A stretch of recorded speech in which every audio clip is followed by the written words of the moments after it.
It's Warrior Cats time. What's up, guys? My name is Moo. I am a college student who loves reading, and I am here to share that love with all of you.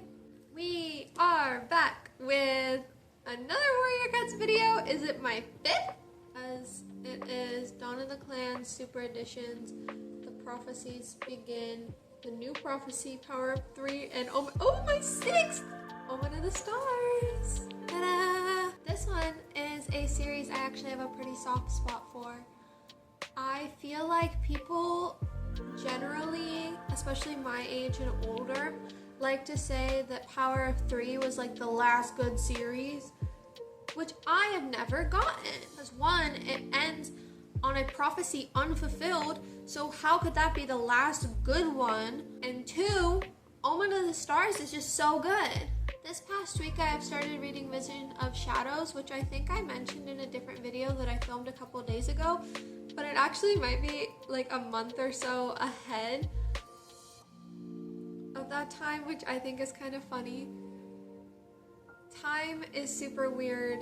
I need to stop acknowledging it in my videos because it doesn't matter to you guys, but it's just so weird to me knowing that I have such a backlog of videos that you're going to see this month from now. But I have started reading Vision of Shadows, which is canonically the 6th series in the Warrior Cats universe. It is the series after Omen of the Stars, and I do really like it, which is good because I was really worried that my love for the Warrior series would only go as far as the books that I felt nostalgia for, and that is not turning out to be the case just yet. So I will update you when I finish that series, but for now, we are talking about Omen of the Stars, the last Warrior Cat series I have ever finished. So Omen of the Stars introduces one of my favorite characters, Dovewing. She is probably in my top 5. I'd like to say I'm pretty basic and say Firestar is up there too. And then Brackenfur, I love Brackenfur.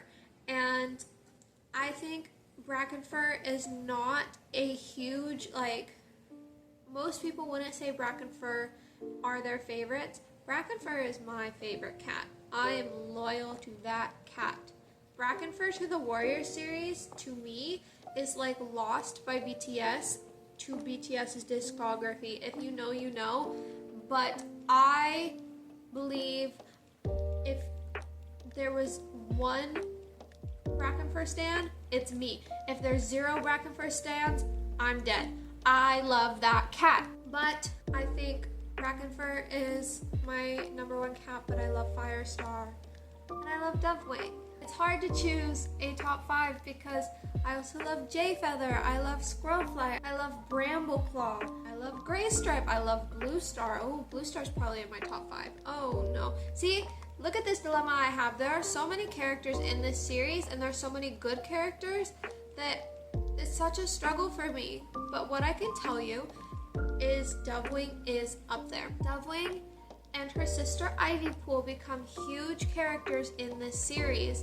Dovewing and Ivypool are the daughters of Whitewing and Birchfall. Now, the prophecy is there will be 3 kin of your kin that hold the power of the stars in their paws. With Lionblaze and Jayfeather, Firestar is their grandfather.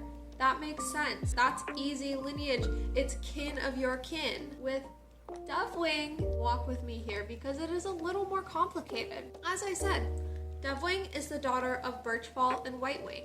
Whitewing is the daughter of Brightheart and Cloudtail. Cloudtail is the son of Princess. Princess and Firestar were litter mates. Princess is a kitty pet. Firestar was a kitty pet, became the fire that saved the clan. Firestar is who the prophecy is about. So you just gotta go boop, boop, boop, boop. It works, but it was a choice. You know, it was a choice. But either way, Dovewing is related to Firestar, though very distantly. That doesn't matter to the prophecy, they still gave her the powers. Her powers are that she can hear extremely well. In fact, the series starts with her hearing helping save the clans. So it opens in Greenleaf, what the clan cats call summer, and there is a drought. They do not understand why, but the lake is running out of water. It's really scary. They think that they're all gonna die of thirst. Like, it's no joke. Dovewing, who is just a baby at the time, had just turned into an apprentice, so she is 6 moons old, goes, isn't it like the brown things blocking the river? And everyone is just like, what are you talking about?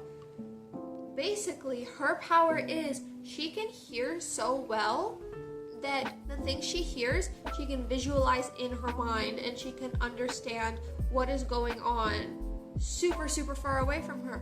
The beavers are a multiple day journey from her. The beavers are the ones that are building the dam, that are creating the blockage in the river that is feeding into the lake.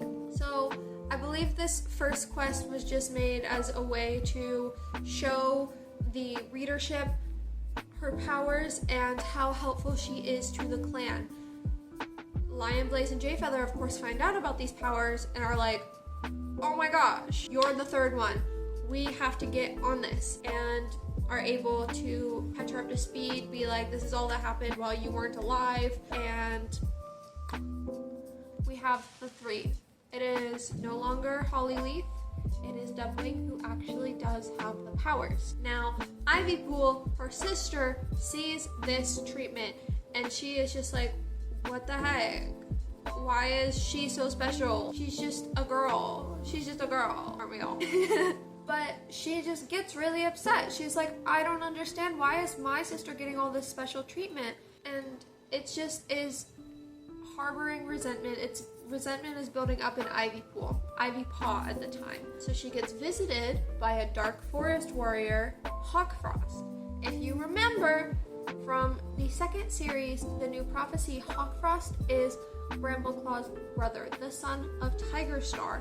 And Hawkfrost is the son of Tigerstar, who lived in RiverClan and who tried to kill Firestar, but Brambleclaw saved him and killed Hawkfrost, thus fulfilling the prophecy that kin will shed the blood of kin and the lake will run red. That whole thing. So now he's in the dark forest with all of the other evil cats in the series. Think of Broken Star, think of Tigerstar, just all of the evil cats from series past. The Dark Forest, for many moons now, have been training real-life cats to fight against the clans in an all-out battle. Broken Star is technically the leader, but it is very obvious that it is Tigerstar's immense hatred against Firestar that is fueling this battle. So they are recruiting many cats from the clans who are still alive, and through their dreams, training them in the guise of, oh, we're just trying to make you the best fighter for your clan, the best warrior for your clan, da-da-da-da, like you're more dedicated than your clanmates because you fight in your dreams. You're fighting even while you're asleep, that kind of thing. And they really try hard to get them by hitting on a sore spot or really honing in on what they think will get them to stay. Brambleclaw has been invited to the Dark Forest to train. He was trained by his father in the Dark Forest. Lion Blaze, for a while, was in the Dark Forest training before he realized what was really going on, and now it is Ivypaw's turn. So Ivypaw gets recruited by Hawkfrost saying, oh, your sister isn't important. I'm gonna make you the best you can be, and that'll show the clans that your sister isn't better than you. It's that kind of thing. And she's young and impulsive and reckless, so she's just like, yeah, that's definitely what I'm going to do. I'm going to train at night, and I'm going to prove to the clans that my sister isn't better than me. And that's what happens, and that is a through line through this series. There are a lot of through lines through this series. For example, Jayfeather, who had started communicating with the cats that lived there long before the clan cats did, the ancient cats. He basically walked with them. He became an ancient cat called Jay's Wing in order to find out what happened to these ancient cats and where they went. And it turns out that these ancient cats went into the mountains and turned into the mountain cats. If you remember from Dawn of the Clans, the mountain cats split in two and half of them went to the forest, turning into the clans. And then the clan cats went back to the lake. So it's just this whole cycle, and I thought that was really interesting. I really liked that through line. That blew me away as a child. I was like, oh my gosh. The circle. I was fascinated. But anyways, because they had to bring up the mountains somehow, they went back to the mountains. And I don't even remember what they did because it was so unimportant to me. I was like, not the mountains again. If there is mountain visiting in Vision of Shadows, I'm gonna throw hands. I'm gonna send my cat to warrior fight somebody. I swear. But they do go back up into the mountains, and Jay Feather, as Jay's Wing, falls in love with Half Moon, which is an ancient cat. And my thing is, why does every medicine cat have to have a forbidden romance? It's like a whole line. It starts with Spotted Leaf being in love with Firepaw, who was an apprentice. Crazy. And then Cinderpelt, she didn't really have a forbidden romance or anything like that, but she still really loved Firestar and was like devastated that she couldn't be with her. Man, Firestar was getting it. He had a roster. Oh my god. I can't talk about these fictional children's book cats like that, but Firestar had a roster, okay? He had she-cats on the list.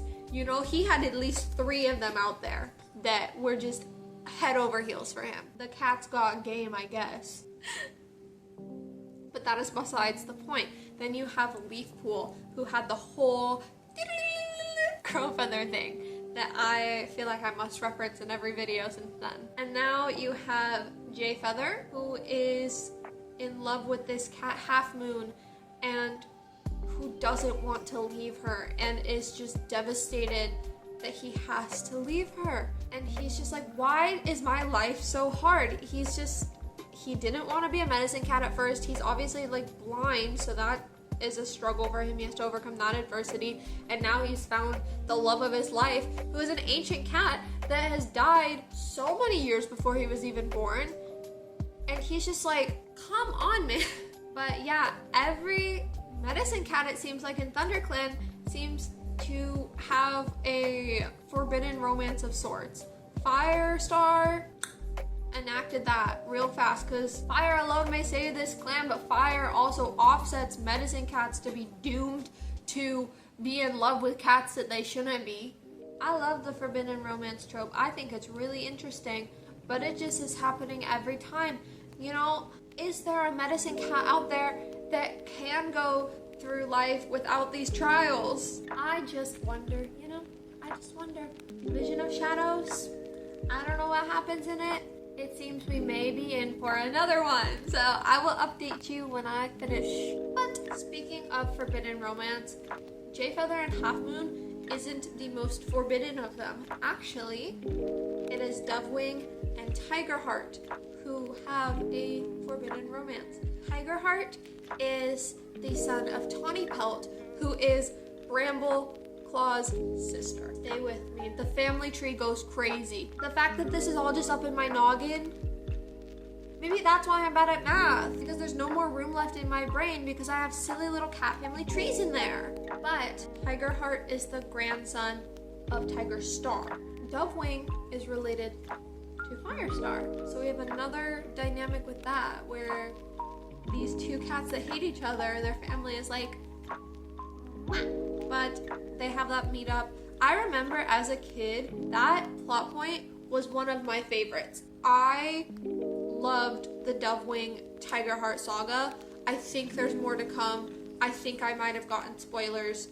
I don't know. I am scared. Do not spoil anything for me in the comments or I will cry. And you don't want to see me cry because it is ugly. But the Tiger Heart doubling plot point was definitely one of my favorites. They would meet at night, and it felt super fun and super light with the underlying, oh, we shouldn't be doing this thing in there. And it's just like, everything I need is in this Warrior Cats book. You have drama, you have quests, you have prophecies, you have drama, you have everything. These books have everything I didn't ask for, and I'm so glad that I have. But those are the main romances.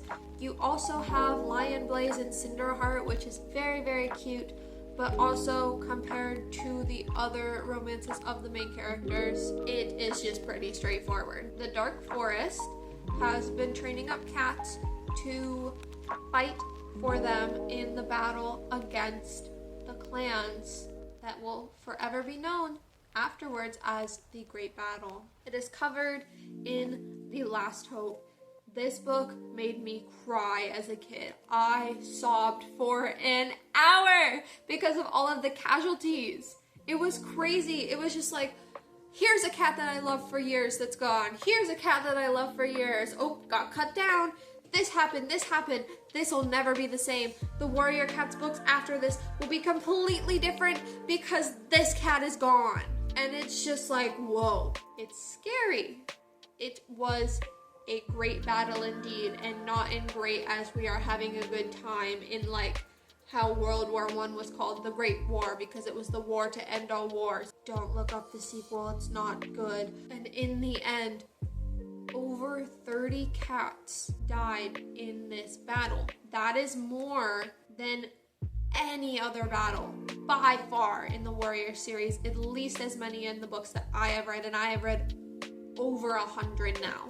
In The Last Hope alone, there are 18 recorded casualties. But in super editions and novellas afterwards, there is mention of the cats that did pass in the Great Battle from all 4 clans. It is violent, it is brutal. The Dark Forest does not hold back. They do not follow the Warrior Code. Obviously, that is what ended them up in the Dark Forest to begin with. And in the end, many of them passed on too. So we have Kitty Heaven, Star Clan, and the Dark Forest. I wouldn't call it hell because they're not suffering, but it is always dark. They're always angry. They probably barely have any prey, that kind of thing. So it's not like eternal suffering, but it's not a good time either. And through this series, it is revealed that you can die a second death. So we see the second death of Spotted Leaf, of Tiger Star, of Broken Star, and of Hawkfrost, among others, who basically just cease to exist. These cats don't have a secondary location that they go to. They already had that secondary location that they went to, and now it's gone. Now they're gone. They just simply cease to exist. Tiger Star's second death, he was killed by Firestar. That's a good thing. However, Firestar also met his fate. I wrote it down in my Word document of Warriors' deaths, where I am now up to 434 of killed in the Great Battle, fulfilling his destiny. He had to save the clans one last time before he went on to Star Clan, to be revered as one of the greatest cats in Warriors history. So I think one could make the logical conclusion that this series was the last intended series of the Aaron Hunter team. The biggest character in the series, whose through line was what tied the series together, is now gone. But the hype around Warriors was not, so let's keep it going. The fact that there are 2 more Warrior Cats books that are coming out this year, like 2025, 22 years after the series started, boggling. The fact that they are coming out with a Warriors Collector's Edition, which I am getting, of course, obviously, mind-boggling. There is almost 150 books now if you count all the manga, all the novellas, like that kind of stuff. it's absolutely maddening, and it's not in a bad way. Like, as long as the books are still decent quality, I don't mind. You know, obviously I would hate something that becomes soulless and not anything like the original, and I don't think at where I'm at in the series that is an issue. However, this series was obviously meant to be the last series because it is completing the arc of Firestar. We see him from basically a kitten until he fulfills his destiny, protecting his clanmates one last time. So I guess because it is not over, you can call it Arc 1, and now with the new stuff, it is Arc 2. I don't know if there will be an Arc 3. I don't know if there already is an Arc 3. I am trying to avoid any summaries of any of the series until I actually get there chronologically, because it is just so easy to get spoilers in this series. So I'm just not looking. I love Warrior so much. Obviously, I joke about it, being like, oh my god, I just love Warrior, da-da-da-da, like, I'm so crazy, I'm an adult that still reads Warrior Cats, da-da-da-da. But, like, legitimately, it is such a fundamental part of my childhood. It is such a fundamental part of who I turned out to be. And it is not as impactful as, like, BTS, for example. Like, I'm not becoming a Warrior Cat because I loved the Warriors series in the way that I'm becoming a Korean translator because I found BTS. But it's still a fundamental part of the Moo lore. It is still something that people know a lot about me. Like, if you can think of a quick fact about me, I think a lot of people in my life would either bring up BTS or Warriors, and you know what? That's something that I hold with pride. I'm not ashamed to unabashedly love something that meant so much to me as a child, and I think that that is something that a lot of people wish they could do, but feel societal pressure and just don't. I guess this is my message to you, is just unabashedly love what you love. People could tease you, people will laugh sometimes, but you can love your hobbies in a way where people are laughing with you instead of laughing at you. When people laugh along with me about how much I love Warrior Cats, it's because I'm the one that incited that laughter. It's because I'm the one that's like, yeah, I guess it is kind of silly that I'm still so obsessed with this thing that I loved as a kid that is marketed towards children. But I still love it all the same, and, you know, we can laugh, we can have fun, but as long as you respect it, that's all that matters to me. And I think that we're in a place in the world where it is a lot more possible to just unabashedly love what you love. So if that is something that you struggle with, I understand it, but I also hope that you can find a way to just openly and unabashedly love the things you do, even if it may come off as a little silly or childish, you know? But as long as you're not hurting anybody, what's the point in hiding absolute love and joy and that kind of thing? You know, I think that not having to worry about who you are, even as little as things as like your hobbies, can make for such a more understanding world. And I think that's just what we need, you know? Obviously, loving your hobbies is such a small step in a bigger picture, but it could just be a domino effect into creating a more understanding, compassionate, accepting world. Did I just turn Warriors into something profound? Yes, I did. And that's the power of Moo and her books. What is wrong with me? At the end of the day, I love this series. And I hope that you have something that you love as much. Go ahead and drop it in the comments. What do you love? What do you have an unabashed love for that may seem silly to other people, but it is something that you adore with your whole heart? I will hype you up in the comments. I promise you that. So please drop it down below. But that is all I have today. I didn't mean to take a sappy turn. It just is such a fundamental part of my childhood, and this is the last series that was an actual part of my childhood, so I suppose I'm reflecting on that kind of thing. But that is all I have today. If you liked this video, please like it. Comment down below exactly what I just said, something that you love unabashedly. I will hype you up. And if you like this content and you want to see more, subscribe. I will be making more Warriors content, of course, because there are more Warrior books to be read, but also I have a wide range of interests, and I think that you could find something that you enjoyed on this channel. So, without further ado, this has been Moo. I hope you have a wonderful day, and I will see you in the next video. Bye bye!